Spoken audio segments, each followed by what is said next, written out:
What's going on YouTube? Joe Miner 3131 back again on the DFS Quarry channel here alongside JS Miner 87 for the first time in quite some time. Jared didn't let you guys know my wife and I are putting in a new kitchen in our house and working 12, 13, 14-hour days, coming home and working on the kitchen. Doesn't let a whole hell of a lot of time for pretty much anything else. So with that being said, that's all I got for that, man. That's why I haven't been around. Jared's been running the reins here, taking control. Big shout out to Yinzer on hockey. Thanks again for filling in there the other night. Yinzer's doing a lot of work for puck77.com. So if you haven't checked out puck77.com, go over there and check that out. Guys got a lot of insight in there, a lot of good articles to read about all 31 teams. I think Yinzer is doing some editing work, if I'm not mistaken, for those guys over there. So do take some time to go over there. Again, their website is puck77.com. So head over there, check it out. And then make sure you join us back up here at the Quarry channel and continue watching the videos. So if you haven't already, click on that thumbs up, subscribe to the channel, share the video out there if you would. We appreciate it. Jared, tonight, how are you doing? Just in one contest, an 11-person contest, and I kind of went away from the chalk and just played a couple Devils guys because they actually got more goals than I thought last night there against Calgary. So I was like, man, maybe on a back-to-back, I'll ride a couple of those guys. And then McDavid, I ran him as a one-off. And then I got a couple of Blackhawks there. So still a lot of time being that there was only one early game and two late games. So, really, I'm still in it. I got 12 points out of Bishop last night. Maybe you get 12 points out of Markstrom if he gets a shutout, and anything's possible, right? Yeah, I went with Markstrom myself. I figured Koskinen would have ended up a little bit chalky. I don't know what he ended up getting ownership-wise there, but I figured he might end up just a little bit chalky. So that's why I went with Markstrom. Markstrom's playing well anyway.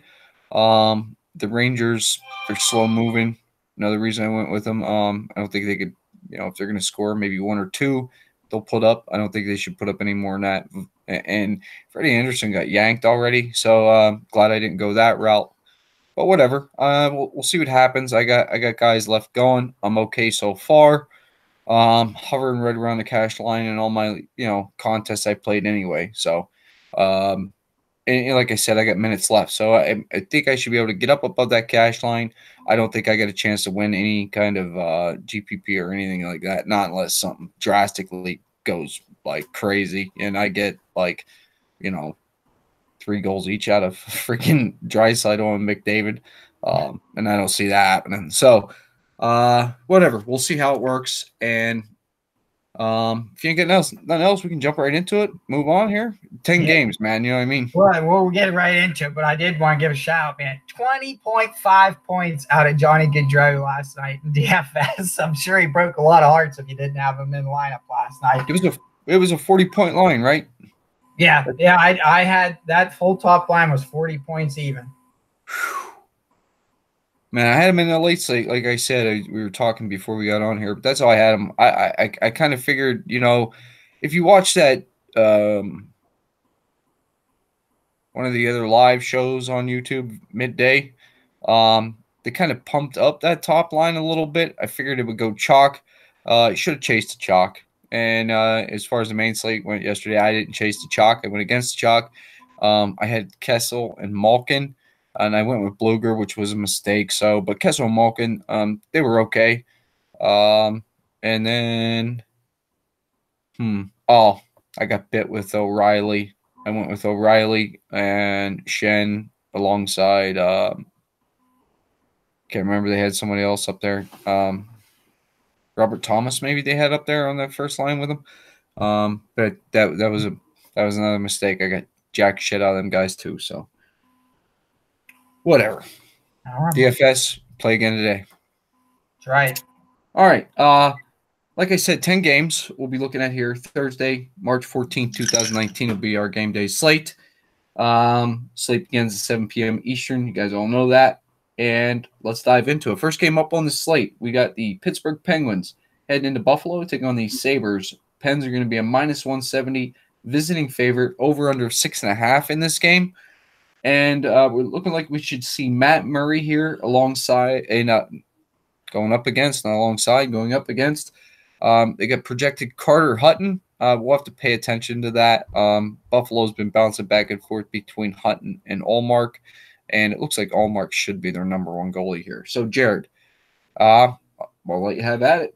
Take away. All right, guys. Like I said, these are I'm going into the screen share here. Just a couple stats. This is as of the other night's video. I haven't updated since then, but you see Buffalo giving up the most shots. This is total, giving up 36 goals in their past 10, 301 scoring chances against, near the top of the league as well. So the potential for goals is going to be there, or at least a lot of shot volume for the Penguins there. You go down here, Penguins here, 327 shots for, 329 against. Giving up a lot of scoring chances here for Buffalo here, but one thing to remember, and then also a lot of high danger chances. But this is one thing where Murray's made his certainly had a good couple games here. Going over to the power play sense, power play middle of the pack here for both Buffalo. Buffalo getting 46 shots on 52 minutes. Penguins not as many power play minutes, 7 power play goals.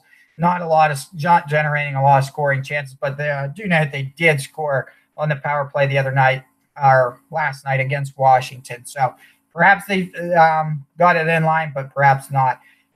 Shots against here for penalty kill. Penguins giving up a lot of shots on that power play, giving up a lot of goals. So, if you do want to go in that Buffalo route, I think you got to get a little bit of power play correlation here. Please note they will be without Eichel for a second straight game. So Skinner, I think, will be in play here, maybe even alongside Dahlin. I don't think I want to go with Rodriguez or Reinhart here. If anything, I'm keeping a low-cost pairing or a mid-cost pairing here. I wouldn't go any further. Perhaps you can even look at Sherry here for a little bit of revenge game. If you went Sherry, maybe you want to go with Ristolainen instead to get that power play correlation here. Not heavy interest here on the Buffalo side without Eichel, who has 3 points against the Penguins in 2 games, and they will, as I said, be without him. Going over here, the Penguins, this top line's been great. McCann coming on board there with Crosby and Gensel. McCann, definitely the empty net king here. I think I've watched him hit like 3 or 4 empty net goals already. Guy's got a pretty accurate shot. But Gensel and Crosby have been on fire here, and I think that you can play them. Malkin and Kessel, slight less production than the Crosby-Gensel, but we are seeing some ticks of bright spots there with Malkin and Kessel. But third and fourth line, I don't think I'm getting here. And I do think it's going to be pairs for me. And the defense here, even with Schultz on the power play, I'm fading Schultz as well. I'm really going to fade the Pens defense in its entirety. If you do think Murray can keep up this 4-1 on a 1.99 at 8,100, Murray's going to be in play because he's going to see, once again, I think he's going to see 30-plus shots.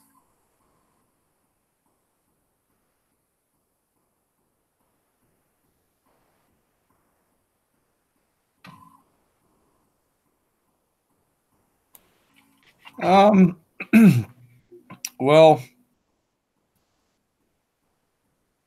oh man, I tell you what, I'll agree with Murray. Like I said, they get projected Hutton. Wouldn't surprise me if it'll end up being Allmark as far as that goes for Buffalo. So I don't want either Buffalo goalie. As far as that goes, I'll go ahead and I'll talk about Pittsburgh first here.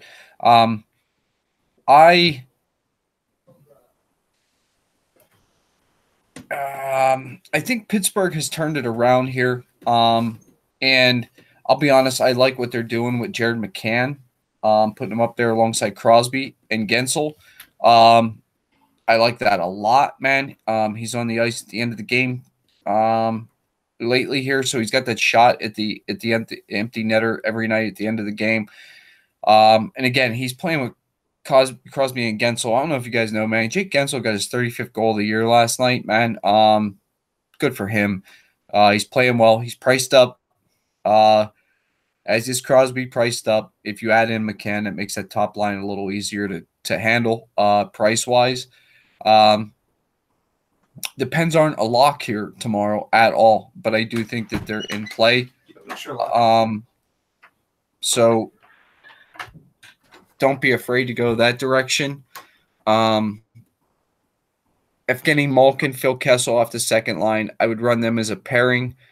I tried Teddy Bluger last night. It bit me in the ass. I'll stay away from that. Bukestad, Hornquist. I don't think you need to drop down there. So for me, guys, I target the top two lines, primarily the top line, and I would put Jared McCann on there with him. I wouldn't let him off.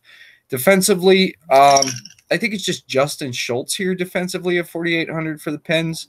And I'd stay away from everything else. I just don't think you need to do it. I don't think you need to take a chance. And Schultz, he's going to be in play for you. He's getting top power play line. So is Pettersson, but I just think Schultz will be the defenseman on that power play to take the shots if you want to go there.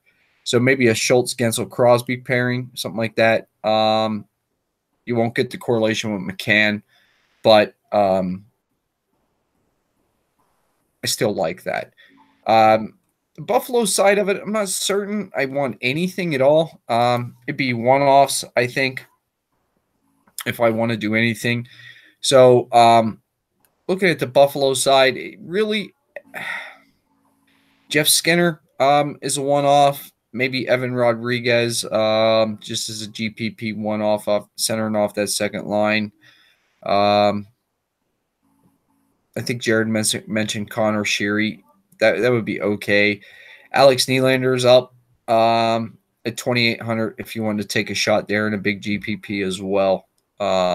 Actually, probably wouldn't even at 2,800. I'd take a shot on Nylander even in a cash game scenario, I suppose. Defensively here, Brandon Montour is shooting a lot. At 4,500, you could go there, I guess. That'd be it for me here. I'm not really interested in Buffalo. I probably won't play Buffalo at all anyway. So, I mean, it would really, this whole game for me, it's the top line of the Pens. If I'm doing anything at all from it, Gensel, Crosby, and Jared McCann. Next game up on the slate, we have the Montreal Canadiens heading into New York, take on the New York Islanders. The Islanders are going to be a minus 140 home favorite, 5.5 over-under, and we should see Carey Price. Congratulations, Carey Price. Last night's victory gave him all-time winningest goalie in the history of the Habs, which is an amazing feat considering they are one of the original six. The Islanders should be putting Thomas Greiss in the net, but let's pay attention because Robin Lehner did skate today with the team. I don't think he's quite ready to come back. We should get at least one more game of Greiss before he comes back. But we'll pay attention there. Jared? Basically, yeah, I just read the same thing, that there is potential for Robin Lehner to come back tomorrow. But, yeah, you're right. It seems like it's they're probably going to take the wait-and-see approach, especially after that, what was it, a 2-0 win, I think, against the Columbus Blue Jackets. So I don't think we need to look at special teams here. You look over the past 10 games here, like I said, as of the other night, this power play is not – they have 2 power play goals in the past 10 games, and it looks like none in the past 5 games. So I don't think we're going to worry about power play units here. And really, I can't get on anyone to play on the forward approach. When you look here, it could be Lee scoring, it could be Barzal scoring, Eberle, Brock Nelson, and Bouvier. There's really there, and even Valtteri Filppula. It could be those guys, and you just, I don't think you take a chance tomorrow against that. If anything, I'd rather take a look here at the defensive area. Maybe you run a Ryan Pulock there at 4,800, and that might be your only play from the Islanders. And like I said, Islanders, while they may be a good defensive team, they certainly tend to not be a great DFS play here. When you flip the script here to Montreal, I think that my best play of Montreal here is going to be that second line with Max Domi and Andrew Shaw here as a pairing. They're clicking as of late. That first line also getting action as well. But for comparable stats between the first and second line guys, I think you go with the cheaper of the two here. So Domi and Shaw playing well together. I think they get some power play time as well, but their power play really has it's been like the Penguins really where it's struggling lately. Shea Weber, also a great play here. Look at that, 24 shots in the past 5 games at 6,200. Weber is certainly a good play, even if you don't take any forward combination for Montreal. I do like Shea Weber on the defensive side here. And goalie-wise here, when you look at shots against here in the past 10 games here, you certainly see Islanders not taking a lot of shots, 276, which is next to last in the league here. So Carey Price, while may in line for the win, that's a big may, being on the road. I don't think he's going to see the shot volume. You flip the script, 349 for the Canadians. If your game script, the goalie here could be in line for the win, but with Montreal, a team that needs to get every win as they battle for a wild card and potentially even get up into the top 3 in their division, I think that Montreal is going to come out playing well. So the risk isn't worth it for me, and I'll stay away from both goalies.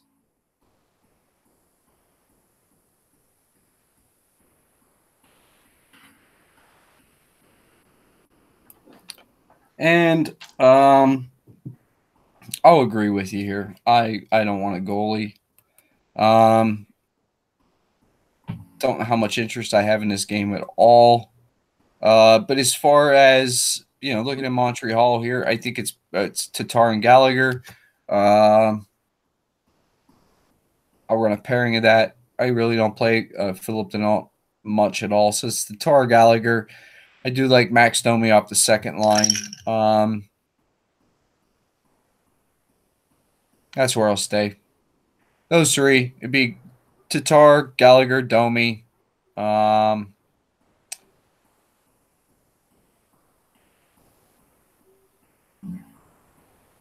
Defensively, Shea Weber, 6,200 is a little pricey, but man, he is shooting a ton.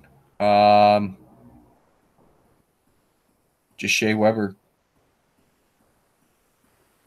Yeah, that'd be it for me. I think Victor Mete is actually still waiting on his first career NHL goal. So 2,600, getting just under 20 minutes ice time. If you think he's got a shot at getting a goal tomorrow, man, that definitely give you a good kickstart to a good night. But that would be it. It's Tatar, Gallagher, I think, is where most of my interest is. And I don't have a whole lot. I'm still not trying to target teams going up against the Islanders.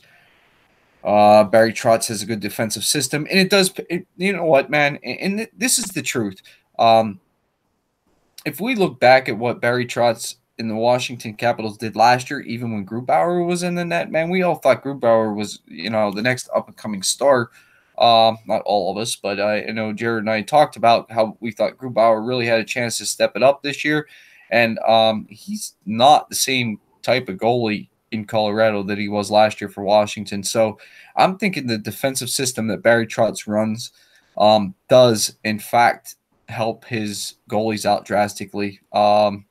Because let's face it, the Islanders do only have Robin Lehner and Tomas Greiss. So it's not like they got Vasilevsky or the Flower or anybody like that in the net. They just don't. So I do think it's a system. I think this game goes under the 5.5. I look for a 2-1, 3-2 kind of game here.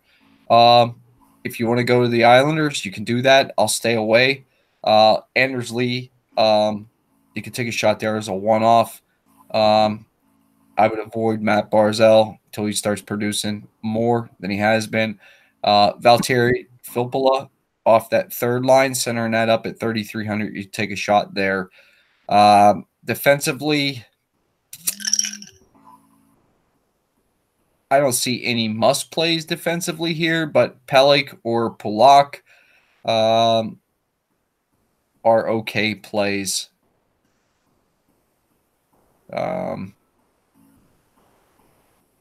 That's it. Like I said, I really don't want a goalie. I guess if you wanted to, you could go with the quote unquote guaranteed win and run a lineup with Price, run the same exact lineup with Grice, and just shoot for that win. But to me, that game is not very interesting. Although both teams do have something to play for, so we'll keep that in the back of our minds, knowing that these guys are neither one's going to lay down. Montreal is playing for a playoff spot.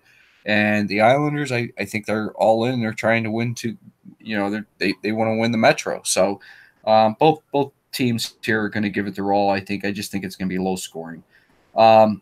Next game up on the slate, we have the Washington Capitals heading into Philadelphia to take on the Philadelphia Flyers. We have Braden Holtby going up for the Capitals, and Carter Hart, who is confirmed for the Flyers. Jared.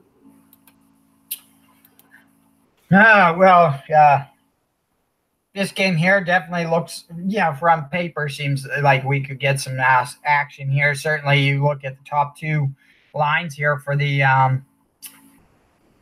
Flyers, and you see a lot of goals here. The top line here with 5 goals in the past 5 games, and then you have 8 goals in the past 5 games with limited power play production here, guys. And you can even go as far down as the third line here, and you see there another 5 goals. And like I said, pretty much even strength goals. The Flyers have played better. I think they probably are going to be on, just too far out of it to make that playoff push. But I don't think it's going to demoralize these guys. I think they're going to come out, play to win each and every game for sure. But for me, looking at this, I do have interest more so here in the Claude Giroux, Shane Couturier line. Certainly, it's going to cost you here, but I think that would be the line to go with rather than Konechny, Patrick, and Van Riemsdyk, which you would figure are probably, they do get that final line change, but I would think that the Backstrom will go up against these guys, and I think that the Couturier and Giroux combination could have a little bit more success, especially if they're paired up against Kuznetsov and Ovechkin and Wilson. So it's this top line for me. 4,300 for Lindblom there with 3 points and 17 shots. It's a fair value as well. But certainly when you see the DraftKings price being cheaper for Couturier and Giroux, I think you get a good value there. If you wanted to, if you didn't want to main stack that, you think there's a better play in another game, I do think that this third line of at least Michael Raffle and Scott Lawton is a good play for that cost savings. Certainly, what is that? It's looks like 6,300 for the pair here, so not bad there. For fourth line, we don't need to look. When you look here defensively, I just don't think I'm going to find a defenseman on the Philly side here that I like in the slate. If you do saw something, I think it's obvious you would look at Provorov, maybe Sanheim, and maybe even Gostisbehere getting action here on the power play. You will see some power play because historically, or in the past 10, Washington has taken a lot of penalties. Even though Philly doesn't draw as many penalties in the past 10, I just don't think you're going to see the production on that power play. And look, Gostisbehere does get line 1 power play, so I can see if you're in a GPP with a lot folks there, you might look to do the Couturier, Giroux, and add in Shane Gostisbehere on that first power play unit and do the 3-way stack. And I think, like I said, line 5 or 6, it could be the stack that puts you ahead. Flipping the script here, Ovechkin getting his 1,200th point. It's certainly been great to watch him enter the league. He's got amazing skill when you watch him in a wicked shot. Ovechkin, Kuznetsov, not a lot of production, a little bit little bit costly, but certainly the familiarity of both these teams being in a Metropolitan makes Ovechkin a play even at 7,900. And look at that, $1,000 cheaper than the FanDuel price.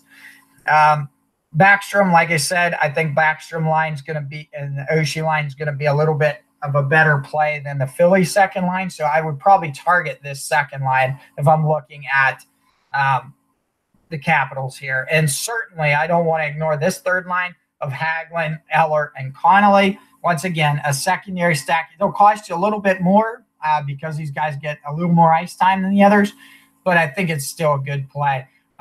Chance on Burakovsky is a one-off at 3K. Is that final, maybe that final winger spot? I think it's in play.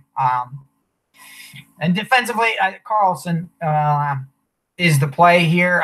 But, 3 power play points against a, what is it? I think Philly doesn't, Philly does not draw that many penalties. I think you want to fade Karlsson, as 3 of his 4 points have been on the power play, and he doesn't shoot a lot. I think 6,100, you're not going to see the value you would want out of Karlsson. You might get a 2.5 to 3 points out of him, but at 6,100, I think you would want more.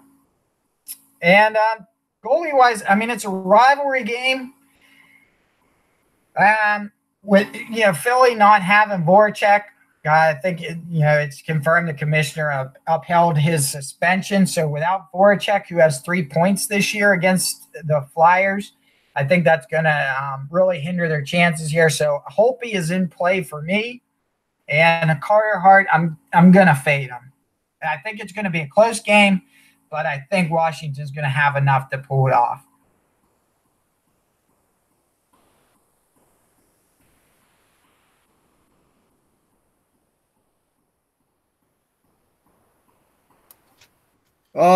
I tell you what, man, it's all Washington. I know Philly, and the Philly fans are all hoping and praying, man. They're fighting their way back in it. I think they're 5 games out, or 5 points back rather, because they were idle last night. Carter Hart is a good young goalie here, but here's how it's gonna work, man. Load me up. I want Ovechkin. Give me Kuznetsov. Give me some Tom Wilson.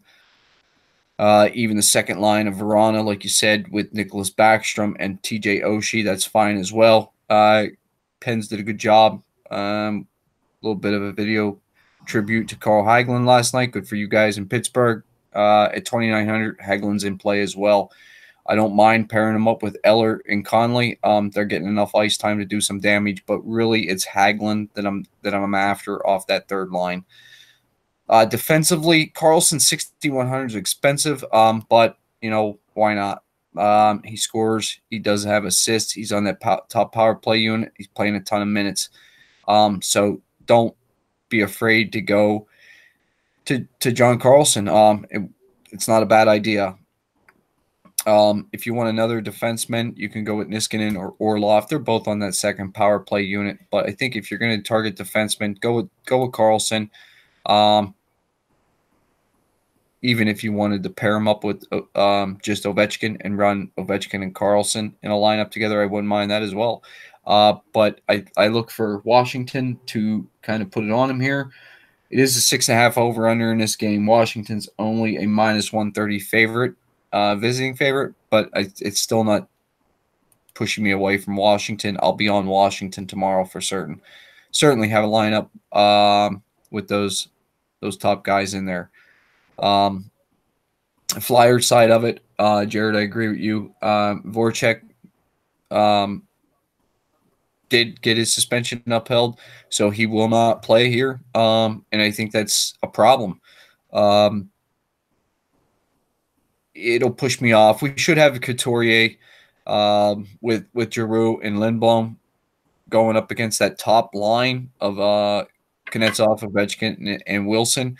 And they're not going to be able to handle them guys, period. So maybe if you want a one-off JVR, James Van Riemsdyk, or pair him with Travis Konechny off that second line, you could do that, but it's probably the only place I'm going to go here. Scott Lawton at 3,600, centering up the third line. You could try that in a GPP, but really it's JVR and Konechny for me off of Philly. Not sure if I'm going to get to him, but that's who I'm going to target off here if I do get to him. Defensively, I like Travis Sanheim, but at 5,100, a little pricey. Shane Gostisbehere, again at 5K, that's even a little pricey for me. So defensively from Philly, I'll tell you to stay away. I won't talk you off of it. I'll just tell you to stay away. Next game up on the slate, Tampa Bay Lightning heading into Detroit to take on the Detroit Red Wings. Tampa Bay Lightning, yes, my friends, are a minus 370 visiting favorite. I did not stutter. They are a minus 370 visiting favorite. Over under of 6.5 in this game. So basically, that they're going to tell us here is Tampa is going to we're looking at a 7-1 Tampa win here for the most part. It should be Vasilevsky, and I just read that Howard should be back, so we'll see there. I think Bernier started the last game here, and that was dreadful for them. So maybe Jimmy Howard will do something a little better. Jared, what do you like here? Yeah, like you said, the 370, and I told you there right before the video. I think I did. Detroit has lost 14 in a row against Tampa Bay. So if you want to put $370 to win 100 in the sports book, that could be a viable bet. But I was looking here. Detroit scores six power play goals in the past 10 out and 45 shots there. The only highlight you might think in this Detroit side, and you know what, for me, let's see where he's at here on this. The second power play. Vanek here, 2 goals, 2 assists, and 3 power play points at 3,600. Perhaps that would be where your play is. Something cheap cost to put you in that your third stack if you do like a 3-stack setup or something, or if you even wanted a cheap one off with a little bit more potential than perhaps that Carl Hagelin at 2,900. Thomas Vanek at getting that power play time, and certainly with a little bit of production, might be a better way to go for a few extra hundred. I don't have any interest here in this first line. And then, like you said, it really is not much to think about on this Detroit side. No matter how much they want to come out and win, I just don't think they're going to.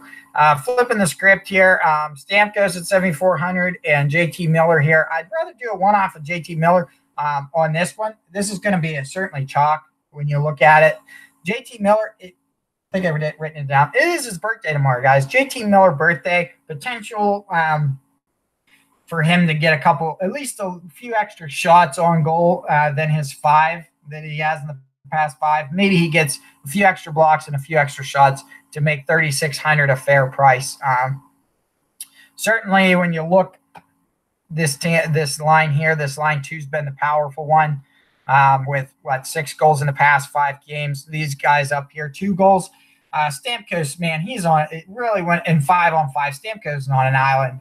He can't do it all by himself. So if I'm going Stamkos, I'm one-offing him personally, and I think that might be the better play, as Detroit does try to exploit these guys.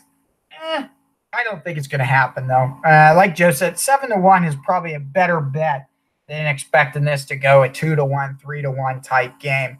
So Stamkos is a one-off if you want to head that way. And then this is chalk. I think if I want anything out of the chalk, it might be to one-off Kucherov and leave the other 2 off and save a little bit of money and try to get away from the chalk would be my play here. Ernie here on that 4th line with Paquette and Gord. These guys are actually an interesting stack if you were down on that. If you're creating 10 to 15 different lineups here and you want a shot, I think that all 4 of these lines could be involved in a high-scoring game. Victor Hedman certainly will be in play. You can expect a defenseman or 2 defensemen to be heading, at least involved in the scoring. So certainly when you look at this, it's Ryan McDonagh, 5,000. Look at this, 2 goals, 2 assists, 12 shots, and 13 blocks. And also Victor Hedman at 6,300. Sergachev, 3,700. If I'm, looking to save on defensemen, I'm heading down and I'm going to grab me Sergachev because it's really, like I said, now, I said it and I'm beating a drum here, but it's at least 5 goals for Tampa the way it's looking here. Vasilevsky chalk, but you know what? In a cash game play, he's in line for the win. Will he get the shots that you want? Let's take a look here. Shots against. Tampa is giving up 333, while Detroit is shooting at 288. Now he's going to get probably around 25, 26 shots. Not a lot of shot volume, but I think he is cash game viable tomorrow. And like I said, not much on the Detroit side.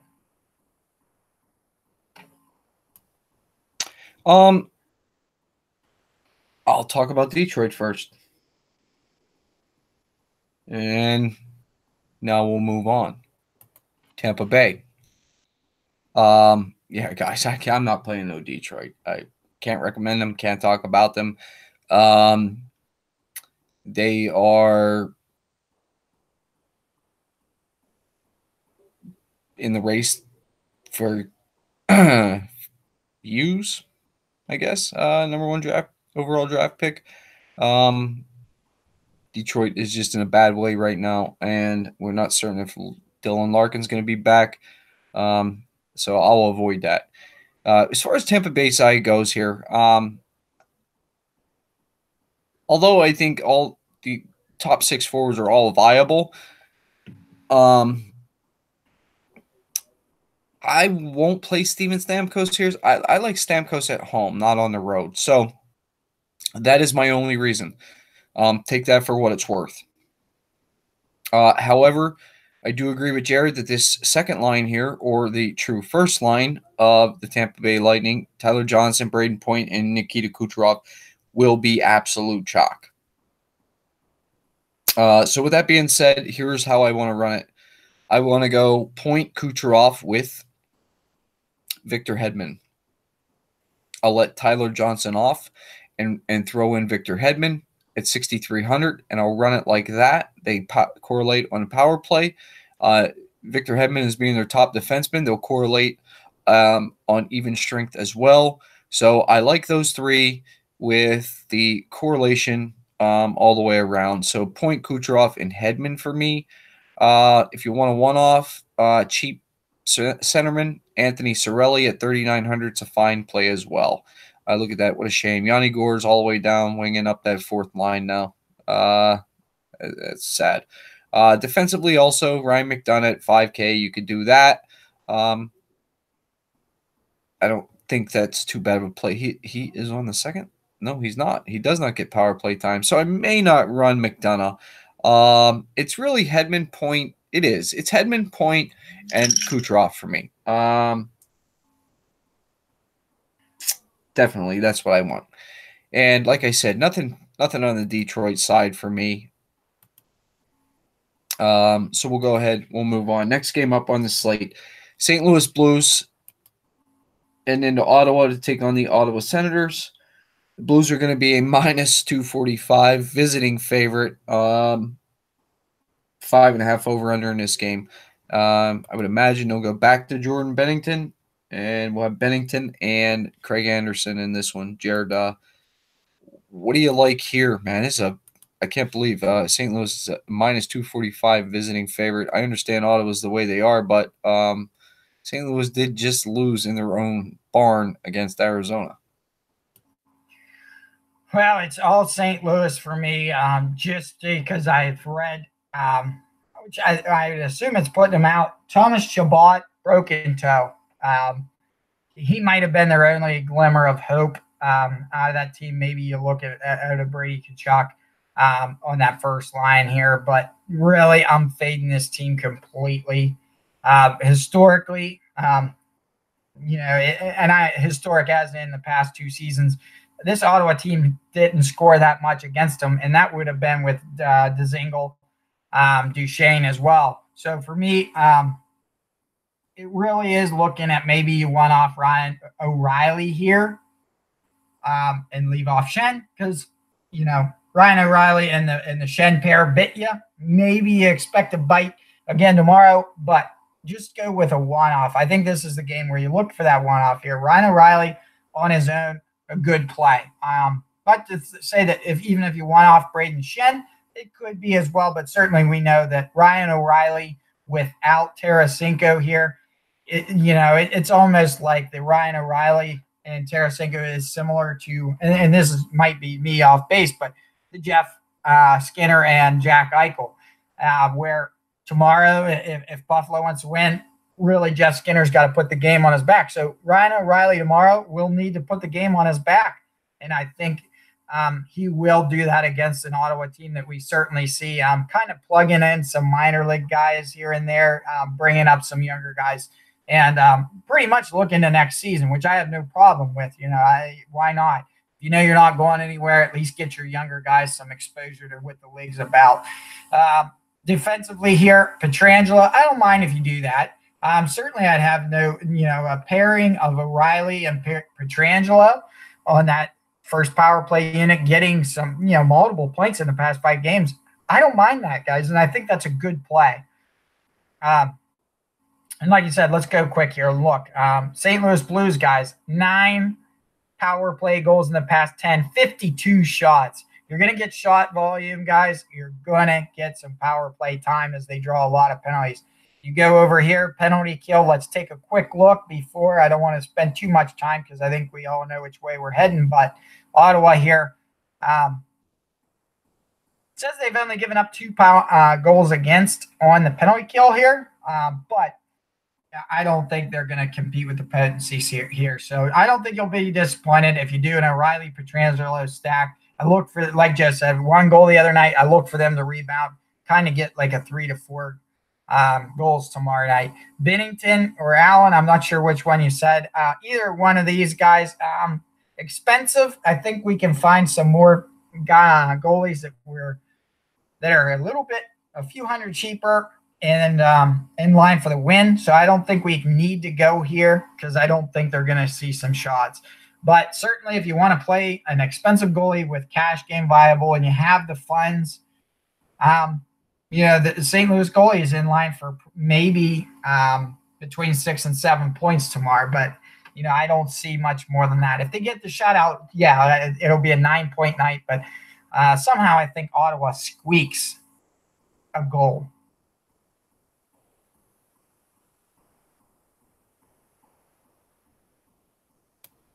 I'm going right back to the well. They bit me the other night. I don't care. I'll go back there. Braden Shen, Ryan O'Reilly, Robert Thomas. Not so much Robert Thomas, but Braden Shen, Ryan O'Reilly certainly. I don't want no other forwards. Schwartz, Bozak, Maroon, no. Stanford, Sundquist, Steen, no. McEachern, however you pronounce that. McKatron, no. Barbashev, no. Elias, no. Defensively, it's Pietrangelo or Parayko. And for me, it's Pietrangelo. Really, what I'm going to try to target here is a combo of Shen, O'Reilly, and Pietrangelo if I want to run a 3-man stack off of St. Louis. I, however, do not think that this game is going to be a blowout, so to speak, like high scoring. I do see St. Louis putting up 4, so I could see a 4-1, 4-2 game here as far as that goes. If it is Jordan Binnington at 8,300, I got interest just because I don't think anybody's going to want to pay up tomorrow on this 10-game slate to get a stud goalie. I think everybody's going to want them stud forwards tomorrow. And 9 points out of a goalie tomorrow could be your winning number for your goalie. If Jared predicted 9 for Binnington, I could take that. Because if it's 9, it could easily be 10, 10.5. So 8,300 for that, I'll pay that and take a chance. Price dependent. But I do think Binnington is in a great spot here. He could easily shut out Ottawa here. But Ottawa side, you know, they do have some plays here. They do have this young kid up, Jean-Gabriel Pajot, with Brady Tkachuk. Those two cats are under 10K combined.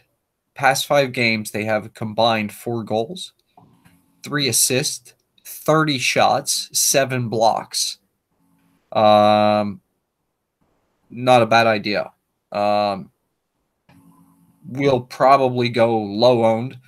I wouldn't say under owned because they shouldn't be highly owned, but they could go very, very low owned. And you could really gain some leverage on the field if those two guys come out here and combine for 3 goals and 2 assists. You know what I mean? On 8 shots or something. It's a highly producing combo right there, possibly at very, very low ownership.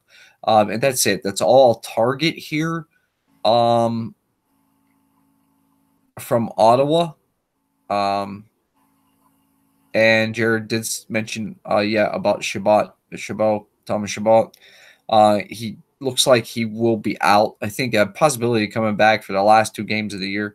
I can't see him doing that. So they'll probably just shut him down for the rest of the year. And we'll see if he plays for Team Canada in World Cups. I think that has till like May 10th or something like that to make that decision if he's healthy enough to play or not. We'll see. We'll see if Ottawa allows him to do that too. So defensively, look for Cody Ceci, 4,300. You could easily take a shot on him. I think that's about all I would target there. So obviously no Craig Anderson for me. And we'll head in. Next game up on the slate, we have Boston Bruins heading into Winnipeg, take on the Winnipeg Jets, who just lost a heartbreaker with 3 seconds left to go against San Jose. What a shame. Tuukka Rask confirmed. Probably see Connor Hellebuck over under 6 in this game. Jared, we think Bruins continue their ways? This is an interesting game. It's hard to really game script this. I really think Winnipeg needs to win a little bit more, and I think they'll squeak one out. And I think Boston will see a 3-game losing streak, which is really unheard of considering we know Boston on that 19-game point streak until the Penguins the other night. So I do like first power play unit. And, how often do we see some of these guys this cheap? But Blake Wheeler here, 8 points in the past 5 games, 7,200. I like me some Blake Wheeler. Kyle Connor on the other side here, 2 goals and assist on the second line, 5,500. A little bit non-correlation on the even strength side, but I'm okay with this. Jacob Trouba, 3 power play points and 3 points in the past 5 games at 5,200. Another great value defenseman play. Now, one person, even if I'm looking in a little bit, probably a lot more entry cash or GPP play, I'm probably going to add Nikolai Ehlers here. If Boston can give up 7 to the Blue Jackets at home, I think that we can see 5 goals by the Winnipeg Jets. And like I said, a team that, they could use a win. And when you look at their power play on this here, 9 power play goals, 51 shots, a lot of power play time. And they have the second most power play potency in the past 10 games. So I think that's going to be where to play. And like I said, when you look at non-power play, I would add Nikolai Ehlers, 4,900, just to get that Kyle Connor correlation. And if they do score on even strength, you get a little bit of that action. And like I said, 4,900, you get a good value for someone with that production. When you look at Boston here, it's Marchand, it's Bergeron, and I think you leave it at that. Krejci, decent, but I don't think he's done as much past last game. I don't think he done. Can't remember if he got involved. He did score the one game against the Pens, but I don't know if you want to head that way tomorrow. I always play Marchand and Bergeron, and I think that you are going to get production out of both of those guys. They're expensive, but if you want to fade Winnipeg completely and use these guys in a lineup as like your primary stack, I do think that you're seeing 11, 12-point nights from both of those guys tomorrow. I'm going to fade everyone else, like I said. Joe might tell you Krejci's a good play at 5,800. I'd like to see a little more shots or at least throw in a few blocks because it's goal or nothing, when you look at it. So 5,800 is a little heavy for me to pay that. Defensively here, I'm going to, if I aim anyone, it's Brandon Carlo again. 3,100 for a guy that shot 20 shots in 5 games, 4 shots a game. That's 2 points alone. You throw in an extra block. He's 2.5 points at 3,100. I think you go there. I think he's a great play. And like Joe said, it's going to be a game where you're paying up for your forwards or you're paying up for your goalie. Where you get the savings from? A defenseman. And 3,100, I think you look his way. And, I think I'm fading both of these goalies, Joe. It's an over-under 6. I think it goes over.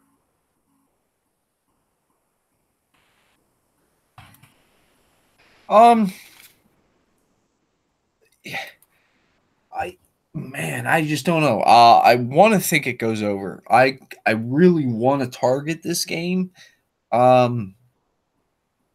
Winnipeg, they need a game, right? Don't you think they need a bounce back game here real bad? Like I said, it is Rask. He is confirmed. Should be Hellebuck. I'll avoid them. We'll get the goalies out of the way. I will avoid them. Boston side here, I know Backus is, daily faceoff is showing Backus up here on the top line with Marchand and Bergeron at 2,900. I guess if you want to throw him in there because of price, go ahead. He should be able to walk into some points, so to speak. But I really just like running the pairing of Marchand and Bergeron together. I know they're expensive, but man, these cats are amazing. Bergeron, man, he's in the Selke argument, right? Maybe, Danton Heinen here has 5 assists, no goals, 5,400. I'm not certain about that. Jared, I like that with Krejci. I mean, we're looking at almost 5 shots a game, 4 goals and an assist. 5,800 is a little pricey. However, top power play time with exposure to Bergeron and Marchand, I wouldn't mind doing that, man. Running Marchand, Bergeron with Krejci in a 3-man stack. I'm not telling you to. I wouldn't mind doing that. I may do that. And Jared's right. Defensively, Brandon Carlo. That's the only thing I would touch on Boston defensively right now. Torrey Krug not in the lineup.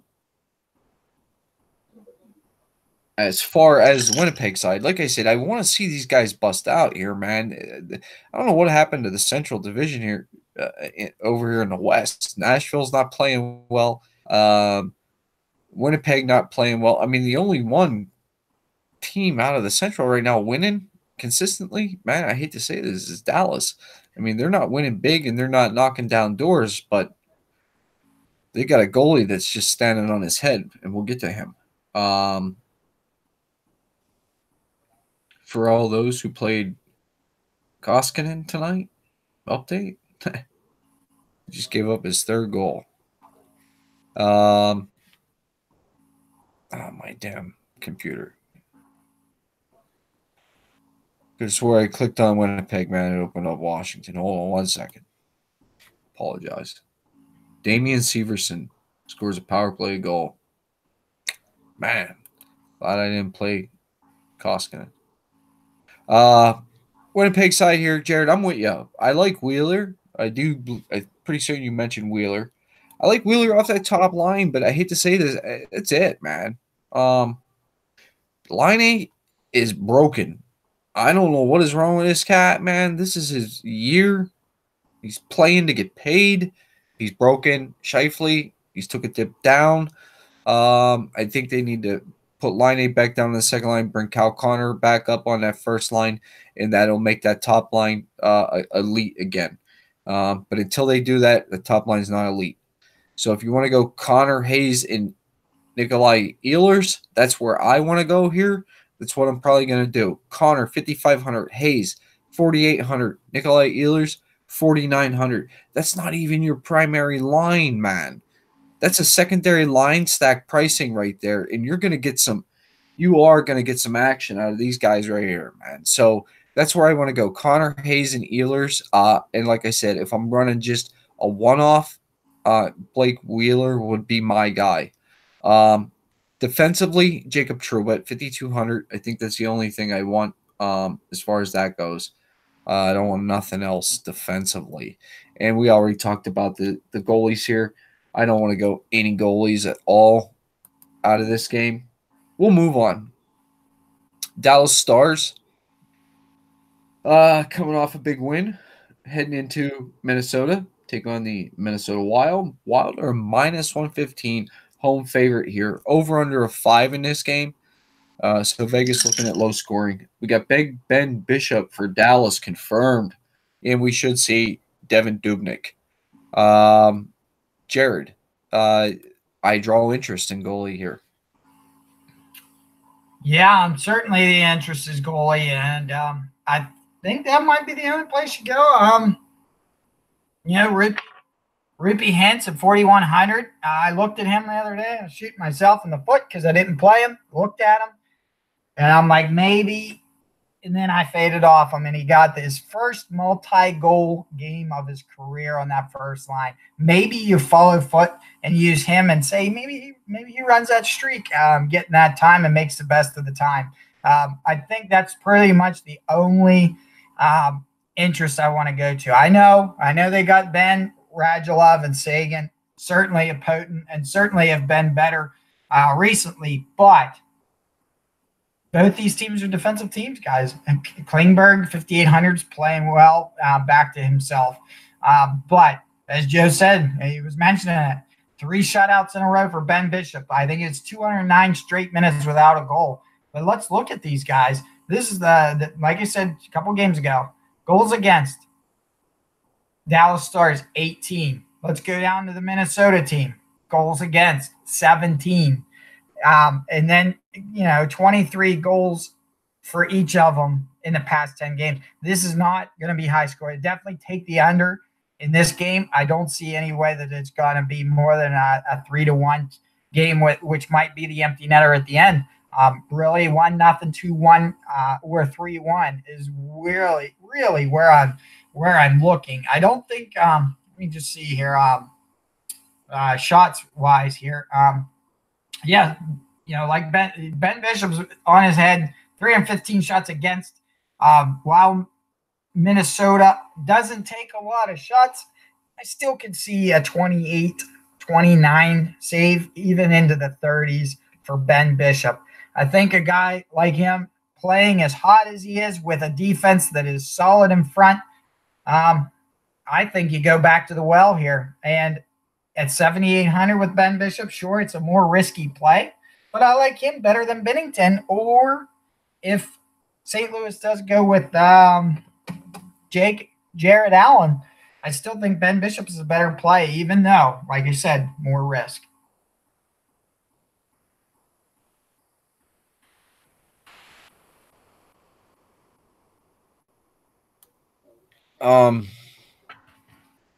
This whole game's real quick for me, right? I don't want to sell the forwards short or defensemen short in this game. But I do think that either goalie is viable, like I said here. So I'm not going to play any forwards from Dallas or Minnesota. No defensemen either way. Again, not to sell them short, but the only thing I want to target goalies out of this game, and that's it. And it's Ben Bishop, man. It is. This cat's playing out of his mind. He has sort of brought himself back into the Vezina conversation, so to speak, But here, honestly, he's not going to win the Vezina. It's probably going to be Vasilevsky, deservingly as well. But only because of the way Kudobin is playing as well. Dallas is a great defensive team. I look for this game to be a 2-1, 3-2 type game, 3-1 type game. I look for Dallas to win this game. I think Minnesota is reeling. They hung on for as long as they could. I don't think Minnesota makes playoffs here. I don't. I think they're going to fall out. I think Dallas will make the playoffs. So Dallas wins this game. Ben Bishop wins this game. I'm not going to call a shutout here. I like Dallas 3-1. Moving on. Next game up on the slate, Anaheim Ducks heading into Arizona to take on the Arizona Coyotes. Coyotes are a -145 home favorite. 5 over under in this game. Should be John Gibson and Darcy Kemper. And might I add, Rick Tocchet, congratulations, man. You are a hell of a coach. You did a great job so far, whether you make the playoffs or not. You've done a great job with the roster you had and the roster you still have, because it's not like they got superstars, man. And their best player is probably Oliver Ekman-Larsson, and he is certainly not a superstar. Gets paid like one, but he's not one. So Rick Tocchet, congrats no matter what happens, and I know you probably will not win Coach of the Year, because that'll probably go to Barry Trotz, but deservingly, you should be in the conversation as well. Jared, what do you like here, man? Because I like Arizona to win this. Yeah. Like you said, those in the live chat, certainly I got asked on the prediction of this game, and I gave it a little ahead of time. I see a 3-2 game there. This second line is a little bit under the radar, but I think you can go to it here. Secondary stack, Richard Panik, Clayton Keller getting on that second line. Christian Dvorak, I think you can even add him in. But for me, it's Panik and Keller, especially on second line here. They had Keller getting first power play minutes, Panik getting on that second power play. But enough ice time to warrant playing both of those guys in a secondary stack. And like I said, if you're looking at playing that Boston pair or something, you'll certainly need the savings in this regard here. I was reading something, and I can't remember if they said it's only happened one time or it's never happened, a team to make the playoffs without a 20-goal scorer on the whole team. And I think they had said Brad Richardson is their leading scorer with 16 goals. And he's on their third line. I think that, and they were even saying it was in NHL Tonight, I think last night's episode there. Clayton Keller is where they really need to come through. And I think with Panik and Keller, they're going to see some action. And I think they're going to play well in front of the home fans tomorrow. Like Joe said, Ekman-Larsson coming around 4,900. He isn't a superstar. He gets 23 minutes a game. And certainly gets power play time. He's in line, 4,900. I think I'd rather go Brandon Carlo at 3,100 than to pay the 49 for him. Flip the script, Anaheim. Certainly the coaching change has helped this team out. Sprong's played well, 3,300. He's certainly in play again tomorrow with Getzlaf. Like I said, it's 3-2. So how much exposure do you want going under the impression you're getting 3 or 2 goals, I mean. Jacob Silverberg with Raquel, they're playing well. Devin Shore, 2,900, maybe a one-off of Devin Shore on a line that has potential, and even Devin Shore getting power play minutes. He might be the sneaky pick of this whole game if you need that last guy. Like I said, Troy Terry, 3,100, 7 points in 5 games. So you got Troy Terry on this first line. 3,100 first power play unit, that is. And then you go down Devin Shore centering up a second power play line at 2,900. Really, that's the 2 places I'm going to look and just take a chance on. I think we've already talked about our heavy hitting plays that we're going to do. So certainly Sprong 3,300, Devin Shore 2,900, and Troy Terry 3,100. One off these guys if you need them, whatever way you want to one off them. If you think Devin Shore is going to get the goal, one off Devin Shore. You think Terry gets an assist or two or a potential goal? 3,100, one off him. But that's the interest I have in Anaheim. And certainly when I look at Arizona's side of things, I do have interest here in the goalie. He came to play the other night against St. Louis, or last night, 3-1. Kemper here. Shutout potentials there. So I do have interest in Arizona's goalie here.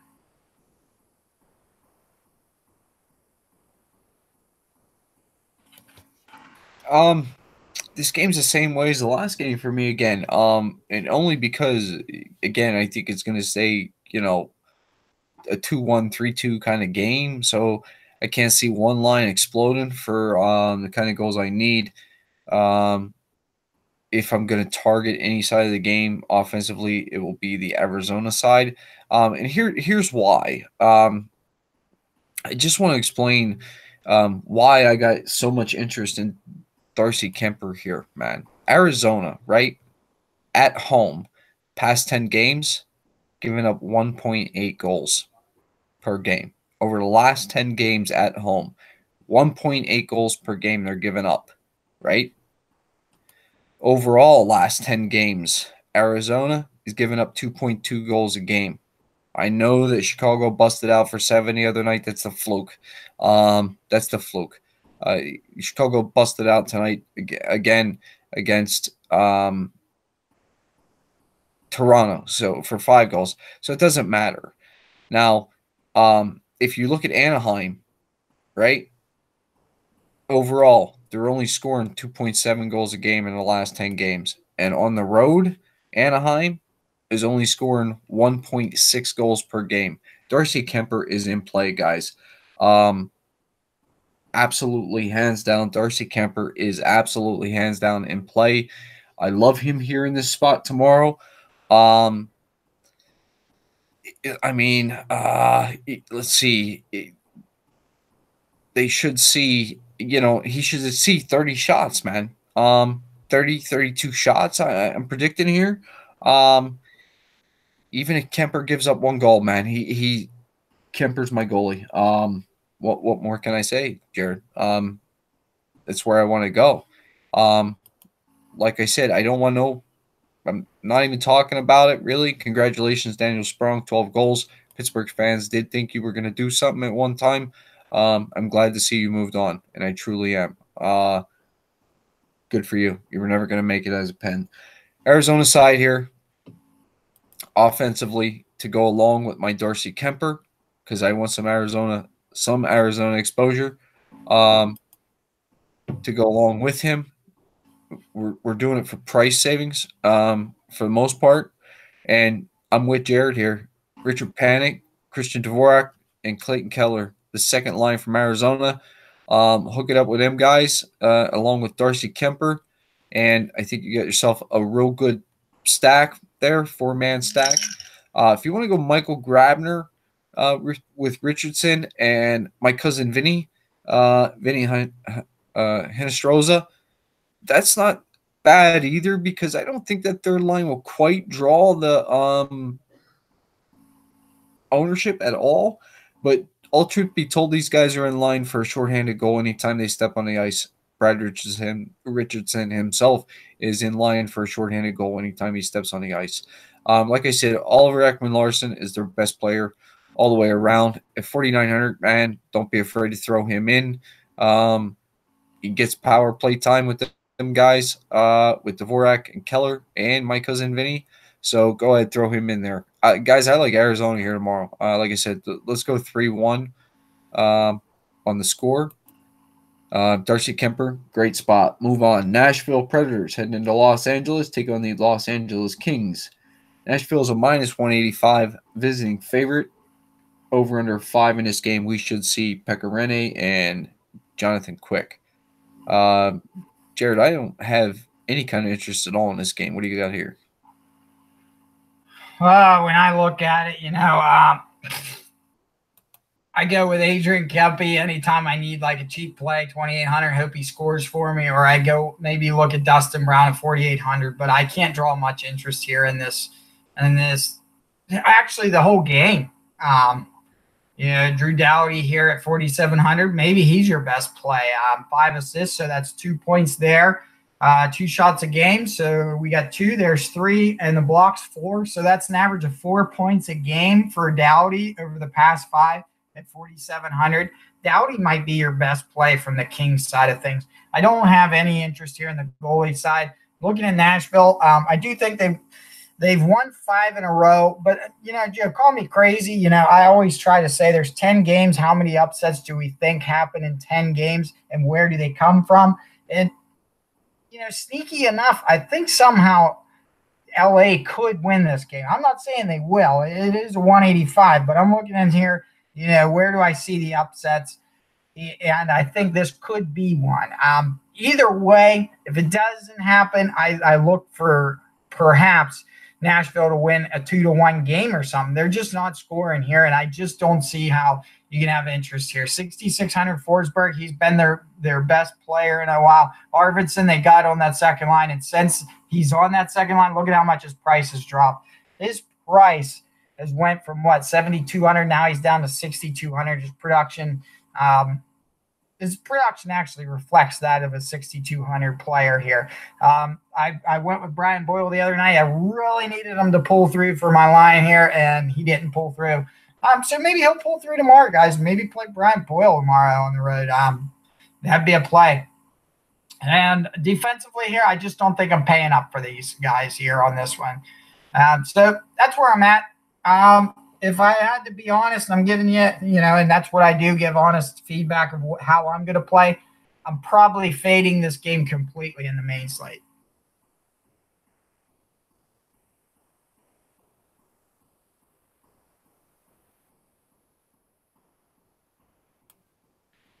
I'm going to let it go at that, Jared. I have nothing else to add to what you said there, man. I don't like either goalie here. This is a complete and utter fade for me. Plays you talked about are the same plays I would suggest myself. So why bother talking about them? I ain't got nothing else on it. That's it. Jared said anything you need to know about it. If you missed it, rewind it, take a look at it again. But you won't see lineups for me with Kings or Predators in it at all. Last and final game on the slate here, man. We got really one they're predicting another blowout. Florida Panthers heading across the country to take on the San Jose Sharks in the Shark Tank. The Sharks are a minus 235 home favorite. 6.5 over under in this one. We got confirmed. I'm going to give this name a shot. The goalie for Florida, Montembeault. That's how I believe would be pronounced.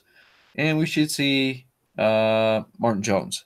Now, the goalie for Florida, he is a top prospect. Not the top prospect, but a very highly touted prospect in the Florida system. I didn't think they were going to quite bring him up yet this year. I figured maybe next year we'd see him. But lo and behold, here he is. He is not a bad goalie, but he's about to get lit up. Jared, what do you got? Yeah, you said it right here. I did want to mention one of the last stats I see, or at least fun facts, I like to call them. You know, even if you have a bad DFS night, it's nice to say, and we got a fun fact out of it. Frank Vetrano, birthday tomorrow here. And certainly a guy that has the potential to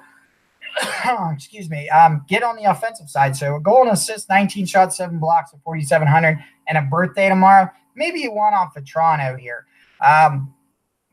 The power play here is the most potent power play in the league. Huberdeau, 6,200, 7,300 for Barkov. This first power play unit will be where you want to go. Like I said, you can one off Vetrano, but look at this first power play unit if you have any interest in Florida. Now, keep in mind, San Jose is pretty disciplined. When you look here, actually, on the penalty kill side of things here, San Jose, 43 minutes of, so that's an average of a little over 2 minutes a game, a little over 4 minutes a game, folks. Sorry. or 2 penalties a game.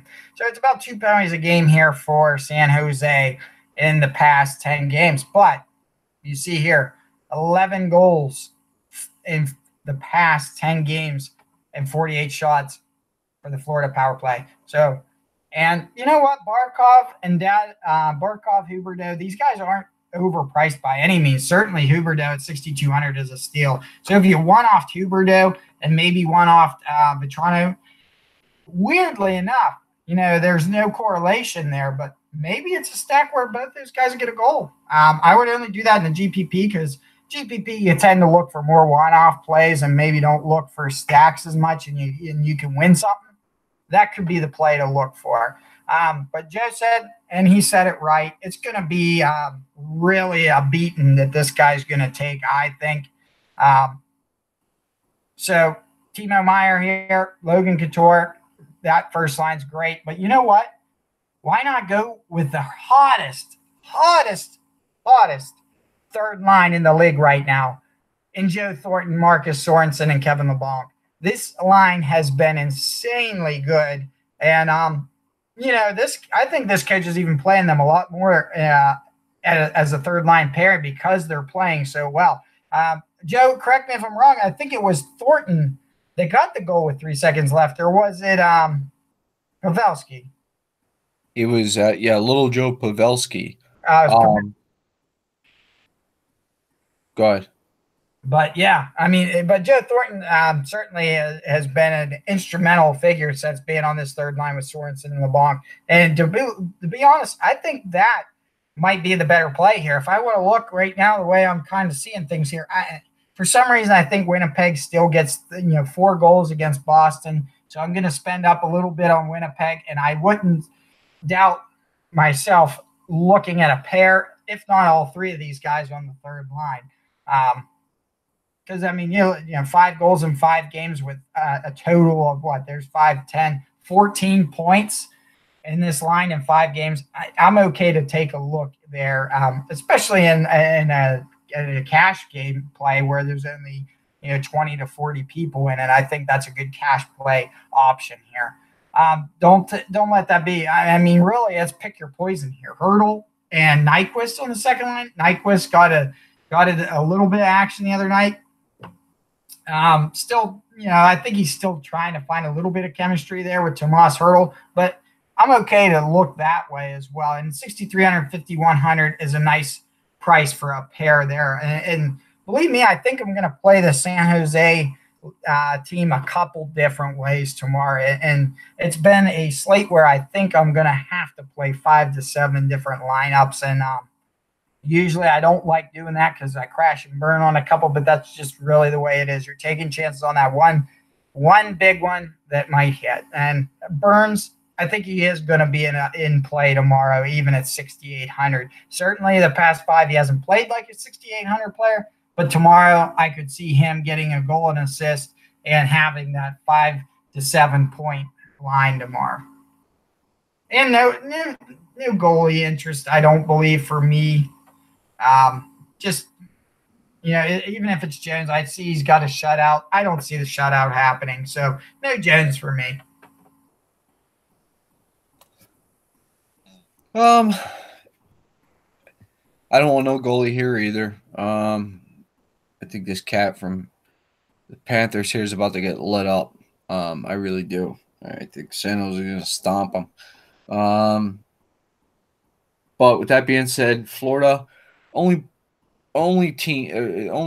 players from this team I would target is one being Frank Vetrano, only because of the birthday narrative. You guys all know, watching our past videos here, how much that means to me. It does. I think it means something, especially late in the game. Those garbage goals, they know it's his birthday. They'll try to get it to him. And I like the combo of Huberdeau and Barkov. I wouldn't mind them guys if you want to do a little bit of a game stack here. Because I do think Florida can score here. They can put up 2-3 goals, and why not it be Huberdeau and Barkov to do it? San Jose side, Jared, I like your call totally with that third line. You kind of stole my thunder here. That's what I was trying to get at. with this game. Um, I'm kind of thinking, guys, we can jump on this line here with relatively low ownership. This is, like Jared said, one of the best third lines in the league right now. We got the old man Joe Thornton, Kane and all out there. Not Evander Kane. Joe Thornton's Kane, holding himself up.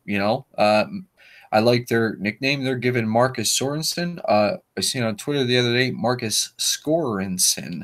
I really like that. Kevin LeBanc here. This third line, like Jared said, you're going to look at the price on it, 34, 39, 41. What other top line out there do you want to play? Because you can play any top line you want. Any top line you want and fit Marcus Sorensen, old man Joe Thornton, and Kevin LeBanc all in there with him, man. I'm telling you, it's a great play, Jared. Great call. Like I said, you sort of stole my thunder. I was after that, man. Just quick glance at this game a little bit ahead of time, and that was it, man. It popped right off the paper. I think that third line for San Jose here is almost cash game lock. I'm not going to call it a cash game lock, but why not? I mean, you can literally get in whatever you want with that line. Let's not forget Timo Meyer, Logan Couture, and little Joe Pavelski. Great plays, man. Jonas Donskoy playing well. He hasn't scored yet. He's due for one. You know what I mean? One a week. So he hasn't hit that yet at 3,400. Why not take a shot when he's playing with Thomas Hertl and Gustav Nyquist? San Jose is hot here, guys. They're the best team in the West right now. Period. Defensively, Brent Burns, 6,800, hasn't scored past 5 games here, man. Maybe he's due. 2 assists, 13 shots, 3 blocks, 6,800. Tim Heed, he's playing in place of Carlson, 3,100. Mark Edward Vlasic, I wouldn't go back to that. The game he had last time out here is very, very, very rare for him. He's normally not that offensively minded at all. So would not jump back on that train. If you do, good luck to you. But that's it. No goalie, like I said. Jared, man, I love that third line call. What more can I say than that? I really do. And that's it, guys. Hey, Jared, you got anything else here, man? You want to add? No, I don't think.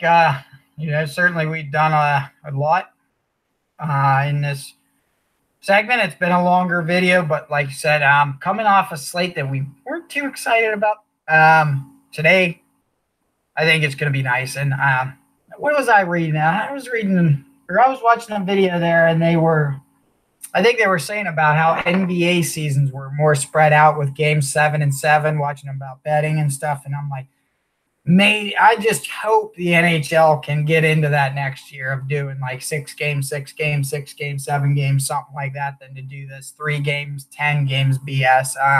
I'm not sure what that does from a media standpoint, but from a better standpoint, I would love it if it was a little more spread out. And I don't think we're going to see 70-point lines tomorrow, but I do think we'll get into the high 50s tomorrow. Oh, I agree with you. I think you need probably a 55 or better to win a big GPP here tomorrow. I think there's plenty of potential here, man. I really like Darcy Kemper tomorrow. I think people are going to be scared away just because the way Anaheim is perceived to be playing anyway. I mean, don't you think? Yeah. I mean, I'm sure Anaheim fans are at least excited to see their team end on a good note after what they've went through. I mean, what was it? Even like close to midway, their beginning of the season still had them in playoff contention, and then it just all went to crap. And I think that they got a lot to look forward to. They got a lot of younger guys coming up through that can play, and certainly watching that Terry guy has been pretty fun to watch. Oh, yeah, they're a fast, young group of players they got coming up through their system here. So good for them on that. I don't think Anaheim next year will be the Anaheim that we've seen in the previous 2 months, so to speak, right? I think they'll be much better. John Gibson is a great goalie with a ton of potential. So they'll address the backup goalie situation as they go. Don't know how long Ryan Miller is going to be around. We'll see here. But that being said, that's the slate, guys. 10 games. Plenty of plays out there. Make a stand, man. You're either going to pay up for a goalie or you're going to pay down. Let the mid-tier alone, right, Jared? That's it. All right. With that being said, good luck to everybody. If you haven't already, click on that thumbs up, share the videos, subscribe to the channel. We sure do appreciate it. Good luck. We'll be back again soon with another breakdown show.